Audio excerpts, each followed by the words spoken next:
Disclaimer. AG here. So we just pulled off a major military win in Venezuela, captured Maduro, seized tankers, and Iran immediately had their best sales month of the year. You're welcome, Tehran. Let me show you how that math works. Picture this scenario for a moment. American naval forces intercept oil tankers in the Caribbean. Special operations capture one of the world's most wanted men. Headlines around the world declare victory against a hostile regime that threatened our hemisphere for decades. It looks like a clean win, the kind of decisive action we haven't seen in years. But here's what those headlines didn't tell you. So while our forces were seizing ships and making arrests, something very different was happening on the other side of the planet. Chinese refiners barely skipped a beat. They didn't panic about losing Venezuelan crude. They didn't scramble for alternative supplies. They simply picked up the phone and made a few calls to Tehran. Within days, Iranian oil shipments to China surged to levels nobody had seen all year. Not a trickle, not a modest increase. We're talking about a flood of crude oil flowing from the Persian Gulf to Chinese ports at a pace that should make every American sit up and pay attention. What if I told you that the Venezuela operation, for all its military precision and geopolitical drama, might have handed Iran its biggest payday of 2025? That's not speculation.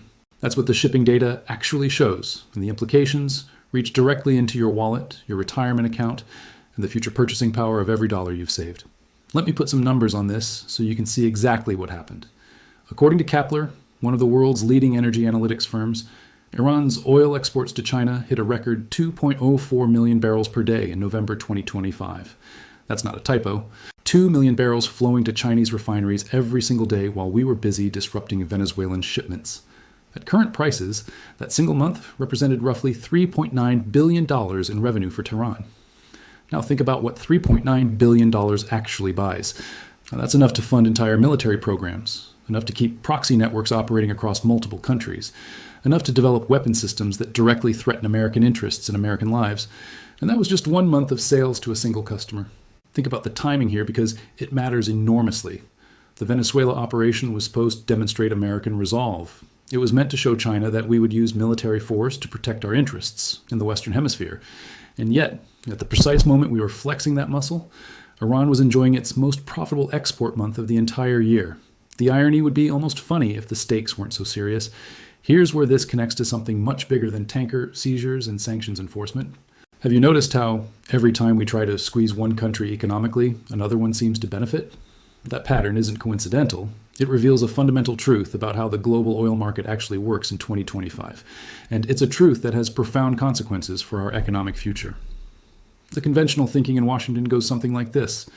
If we cut off Venezuela's access to Chinese customers, China will have to buy from friendlier suppliers. Maybe they'll increase purchases from the Middle East, from Africa, from places where we have more influence. The logic seems sound on paper, but it completely ignores the shadow networks that have been quietly built over the past decade. Iran didn't stumble into this opportunity by accident. They've spent years constructing an elaborate system designed specifically to evade American sanctions. Shadow tankers that switch off their transponders mid-voyage and reappear with different identities. Ship-to-ship transfers in remote waters where satellite coverage is spotty and enforcement is practically impossible. A network of shell companies registered in obscure jurisdictions, connected to compliant banks that move money without touching a single American financial institution. When Venezuelan barrels suddenly disappeared from the market, that infrastructure was ready and waiting. Chinese refiners didn't need to find new suppliers. They already had established relationships with Iranian traders, who could scale up deliveries almost overnight. The machinery was in place, tested and refined through years of sanctions evasion. All it needed was an opportunity to run at full capacity, and we handed them exactly that. Pop quiz. What do you think the Venezuela operation was really about? If you said it was about capturing Maduro or punishing a corrupt regime, you're only seeing the surface. The deeper strategic calculation was always about energy and money. Specifically, it was about denying China easy access to Western Hemisphere oil and reinforcing the primacy of the dollar in global trade. That's the game being played at the highest levels of geopolitics, and understanding it helps explain why the outcome looks so different from what you might expect. Here's the uncomfortable reality we need to face. Sanctions don't actually stop trade, they redirect it. Every barrel we block from Venezuela doesn't disappear from global markets. It just creates an opening for someone else to fill. And right now, that someone is the Islamic Republic of Iran, a country whose interests align directly against our own on virtually every issue that matters. Think about what this means for you personally. When Iran increases its market share in Chinese energy imports, that revenue strengthens a regime that funds proxy conflicts across the Middle East. It empowers actors who have targeted American military personnel and American allies. It provides resources for weapons development and destabilizing activities that ultimately affect oil prices, shipping costs, and the stability of regions where our economic interests are deeply embedded. Maybe you're planning a vacation and wondering why flights cost more than they used to. Maybe you're watching your grocery bills climb higher every month. Maybe you're looking at your 401k and trying to understand why markets seem so volatile. These global oil flows might seem abstract, but they connect directly to the prices you pay and the returns you earn. But here's where it gets even more interesting. The mechanism China uses to pay for Iranian oil completely bypasses our financial system. These aren't transactions denominated in dollars, cleared through American banks, subject to our regulatory oversight. They happen in yuan, through networks we don't control, using methods that specifically evolved to escape our surveillance and sanctions enforcement. Every time a Chinese refiner writes a check to an Iranian supplier, it proves something that should concern every American who understands monetary policy. The dollar's grip on global energy trade isn't as firm as we've been told. Alternatives exist, they're functional, and they're growing more sophisticated with every passing month. The Venezuela operation was supposed to reinforce American power. Instead, it may have demonstrated its limits more clearly than anything else we could have done. We showed we could capture tankers and arrest dictators, but we also revealed that our adversaries have built workarounds that function even under maximum pressure. This isn't about assigning blame or second-guessing military decisions. It's about understanding the actual board on which this game is being played, and that board looks very different from what you'll see on cable news or read in official statements. So what's really happening with global oil flows right now? Who's actually winning this shadow war over energy and currency? And what does it mean for the value of your savings, your investments, and your purchasing power in the years ahead? The answers require us to follow the money in ways that reveal patterns most people never see. Patterns that explain why the world's second largest economy just proved it can route around American pressure whenever it chooses. Let's talk about what's really happening in the waters between the Persian Gulf and the South China Sea, because the shipping data tells a story that official statements never will. According to Kepler's tracking systems, China imported approximately 57 million tons of Iranian crude oil in just the first 10 months of 2025. That's a staggering volume of petroleum flowing into the world's largest energy consumer. But here's the detail that should really grab your attention. If you check China's official import statistics, you'll find exactly 0 barrels reported as coming from Iran. 0. Not a single drop, according to Beijing's customs data. So how do you move 57 million tons of oil across international waters without anyone officially acknowledging it exists? The answer reveals an infrastructure of deception that's been perfected over years of practice, and it's operating at a scale that would have seemed impossible just a few years ago. Picture a rusty tanker sitting in calm waters off the coast of Indonesia or Malaysia. It's loaded with Iranian crude, but its transponder tells a different story. On paper, this oil originated somewhere else entirely. Another vessel pulls alongside in the middle of the night. Hoses connect between the two ships, and over several hours, millions of dollars worth of petroleum transfers from one hull to another. When the second tanker arrives at a Chinese port, its documentation shows Malaysian or Indonesian origin. The Iranian fingerprints have been washed away completely. These ship-to-ship transfers increased by roughly 100 times compared to 2024 levels. That's not a modest uptick in smuggling activity. That's an industrial-scale operation designed specifically to defeat American surveillance and sanctions enforcement. And it's working exactly as intended. The locations aren't random either. These transfers happen in waters where maritime surveillance is limited, where local authorities look the other way, and where the sheer volume of legitimate shipping traffic provides perfect cover. The operators have studied our detection capabilities and positioned themselves precisely in the gaps. Have you ever wondered where all that Iranian oil money actually goes? Because this is where the story shifts from interesting to genuinely alarming for anyone who cares about American security interests. Iran's 2025 budget documents, which are publicly available if you know where to look, allocate approximately 47% of oil export revenue directly to military forces. Nearly half of every dollar that flows into Tehran from crude sales gets channeled into weapons, personnel, and operations.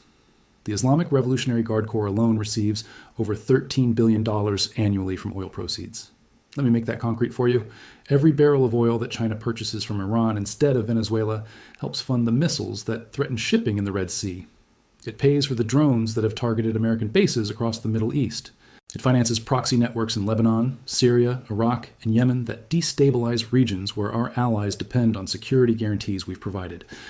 The IRGC isn't just a military organization, it's an economic empire with its fingers in construction, telecommunications, banking, and international trade. When oil revenue flows in, that money spreads through an entire network of entities that advance Iranian interests at our expense. We're not just funding an army. We're funding a parallel state that operates both inside and outside Iran's borders. When we disrupted Venezuelan oil flows and Iran absorbed that market share, we didn't just shift barrels from one supplier to another. We redirected revenue toward military capabilities that are actively designed to counter American power projection. That's the trade-off nobody in Washington wants to discuss openly, but the budget numbers don't lie. Now here's where we need to talk about something that affects every single American who holds dollars, owns investments, or plans to retire someday. The payment mechanism for all this Iranian oil doesn't involve our currency at all. Every transaction between Chinese refiners and Iranian suppliers happens in yuan. Chinese currency, moving through Chinese banks, cleared on Chinese systems. The dollars that once dominated global oil trade, they're nowhere in this picture. And the banks facilitating these payments are small, already sanctioned institutions that have nothing to lose by ignoring American financial pressure. Think about what this means from a structural perspective. For decades, the petrodollar system gave America extraordinary leverage over global energy markets. Countries needed dollars to buy oil. That demand supported our currency's value and gave our sanctions real teeth. When we froze someone out of the dollar system, they faced genuine economic pain. But the petroleum network that's emerged between China and Iran operates completely outside that framework. It proves, in real time, that major oil transactions can happen without American financial infrastructure. Every successful transfer demonstrates that the dollar isn't as indispensable as we've been told. This isn't theoretical anymore. We're watching it happen with billions of dollars worth of oil every single month.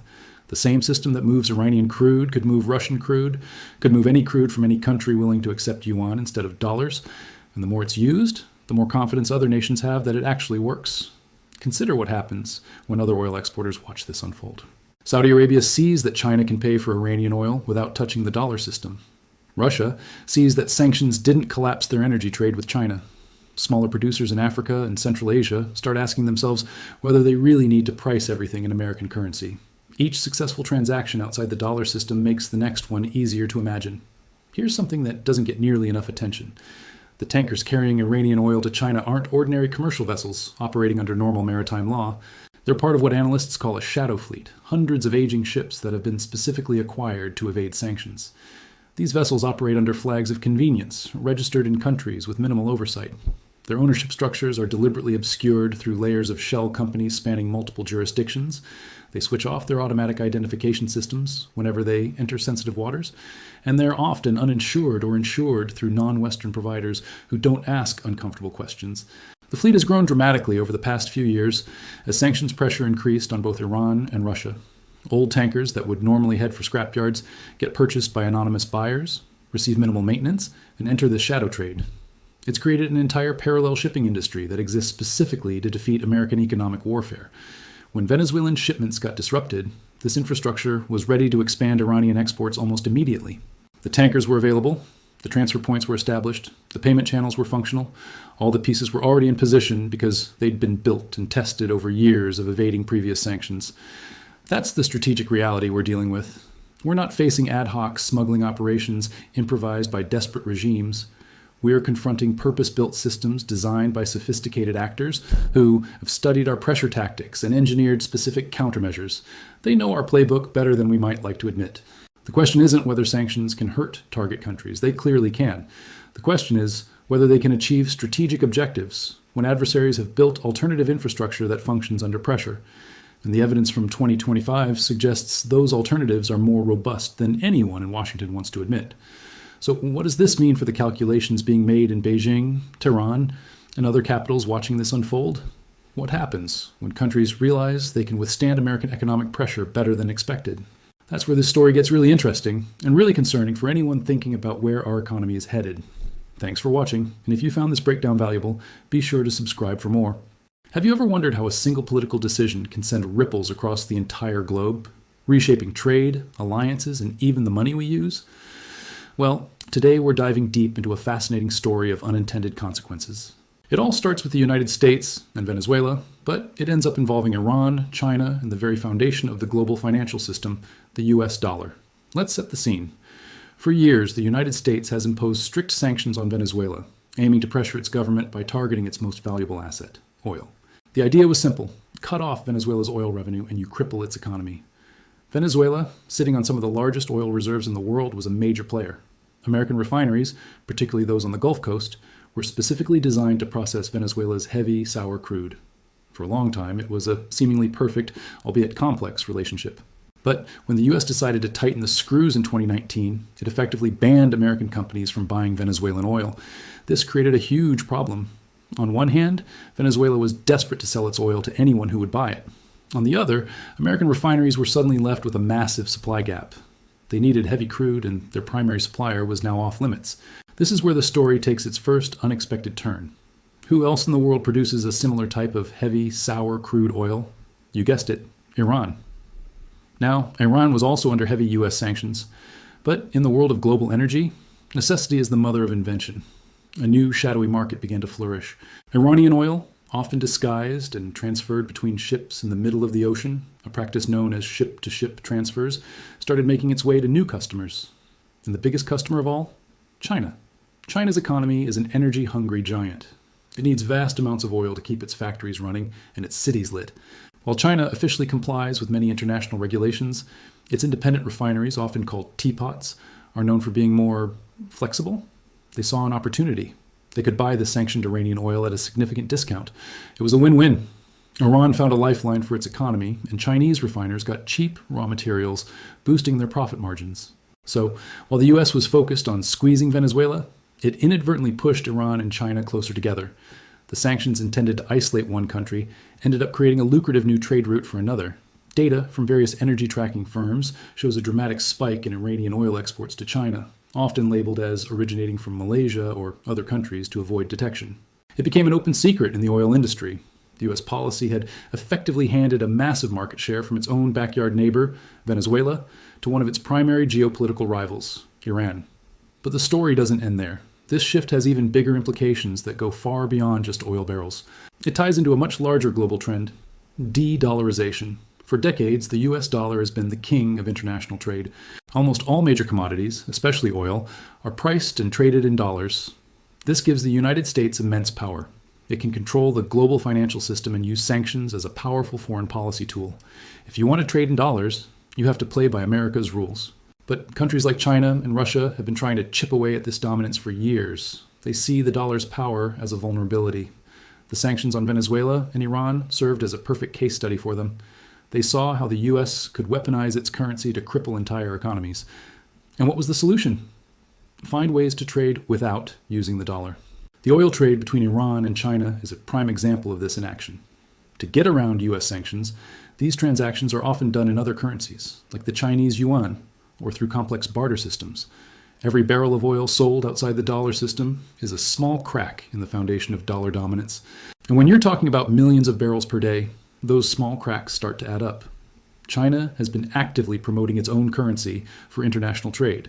It launched its own crude oil futures contract priced in yuan.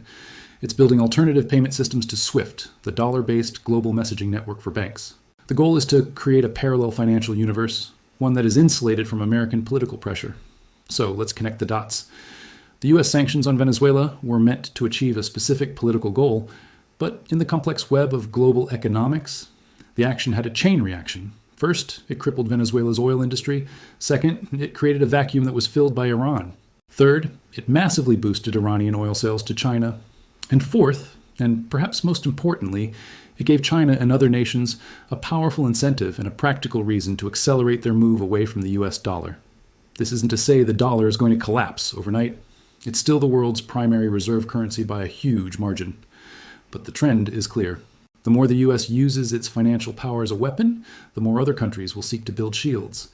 The situation with Venezuelan oil is a stark reminder that, in geopolitics, every action has an equal and often opposite reaction, and the consequences can be far more complex and far-reaching than anyone initially predicts. It's a fascinating example of how energy, economics, and politics are all tangled together on the world stage. What started as a policy aimed at a single nation in Latin America has ended up strengthening the economic ties between two of America's biggest adversaries and fueling a long-term challenge to the very structure of the global financial system. It's a powerful lesson in unintended consequences, and a story that is still unfolding before our very eyes. Thanks for watching. If you found this breakdown interesting, be sure to like this video and subscribe to the channel for more deep dives into the forces shaping our world. Let me know your thoughts in the comments below. See you next time.